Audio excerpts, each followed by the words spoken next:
The Supreme Court has decided to take up another significant Second Amendment case, and this one focuses on state concealed carry restrictions, laws that were enacted in clear opposition to the court's previous 6-3 decision in New York State Rifle and Pistol Association versus Bruin. Let me walk you through this crucial legal battle and explain why this is shaping up to be the next landmark Second Amendment decision. Before we dive in, I want to ask you to support this channel by hitting that subscribe button. As mentioned at the start, the Supreme Court has recently agreed to hear a concealed carry restriction case known as Woolford versus Lopez. This is a monumental case with major implications for residents of states like New York, New Jersey, California, Hawaii, and similar jurisdictions currently living under laws that effectively prohibit concealed carry despite the Supreme Court's recent Bruin decision. The Woolford versus Lopez case from Hawaii requested emergency intervention from the Supreme Court, and remarkably, the court granted certiorari. This case centers on a preliminary injunction and the Ninth Circuit's determination that states can impose blanket bans on concealed carry in public spaces under the Second Amendment. In a surprising development, the DOJ under AG Bondi filed in support of this legal challenge, arguing that state-level bans like these should be invalidated as Second Amendment violations. This support seems to have made a difference as the Supreme Court took the unusual step of granting emergency review. This decision represents a departure from the Supreme Court's pattern of declining nearly all emergency or interlocutory Second Amendment cases.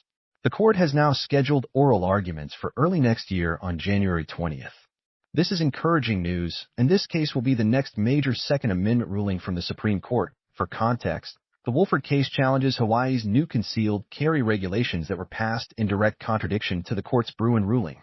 This legislation, similar to laws in other states, imposed additional concealed carry restrictions and established a default prohibition where individuals can only carry firearms on private property open to the public if the property owner explicitly grants permission. The plaintiffs, supported by Second Amendment advocacy groups, filed suit against Hawaii to overturn this law.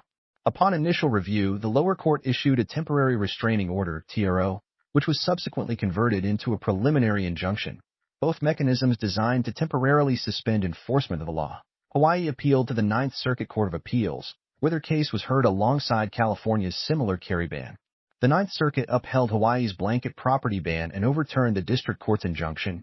Following that decision, the plaintiffs petitioned for en banc review by the full Ninth Circuit panel, but that request was denied, a result that wasn't particularly shocking given the Ninth Circuit's history of upholding these types of Second Amendment restrictions.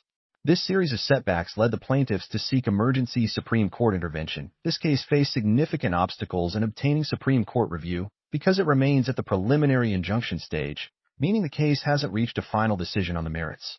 Historically, the Supreme Court has rejected these types of interlocutory emergency petitions. However, with the United States DOJ supporting the cert petition, the Supreme Court broke from tradition and granted review to this emergency case. This likely resulted from concessions made by Hawaii in the Ninth Circuit and a strategic trap the plaintiffs set based on Hawaii's arguments at lower court levels. In recent amicus briefs, the United States government stated that this near-total ban is flatly inconsistent with Bruin and the long history underlying it. Bruin established that ordinary law-abiding citizens have a general right to carry arms publicly for self-defense. The DOJ highlighted that Hawaii and the Ninth Circuit argued there was no additional fact-finding needed at the trial court level and no further evidence to develop. They told the Ninth Circuit the case didn't need to be remanded.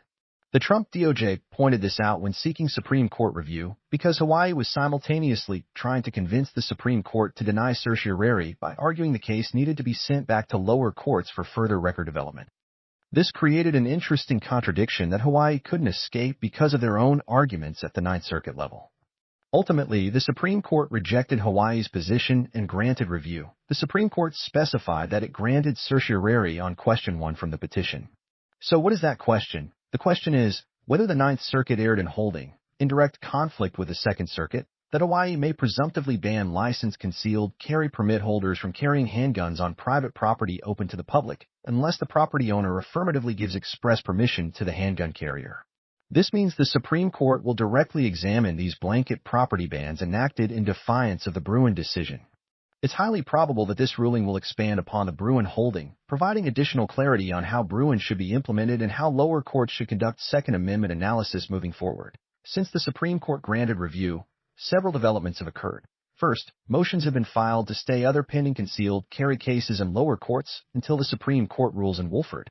However, there's at least one challenge in New Jersey involving similar post-Bruin concealed carry bans that is requesting the Third Circuit en banc panel not to stay that case. They're arguing that their case should proceed because it's critically important and may not be directly affected by the Wolford decision, so they're pushing for en banc review. Second, we're hearing reports that some states might attempt to moot the blanket property bans they implemented. States like California, New York, and New Jersey might repeal or modify these statutes so that the Supreme Court's Wolford ruling regarding Hawaii's law won't directly impact their own state laws. We'll be monitoring these states closely to see if they try to evade the Supreme Court's decision by eliminating or altering these so-called sensitive place restrictions. For now, the Supreme Court has scheduled this case for oral arguments early next year, specifically in late January. The decision will be issued before the end of the court's term, which means we'll know the outcome by mid-next year at the latest, typically by the end of June or early July. This is tremendously significant for the Second Amendment community going forward.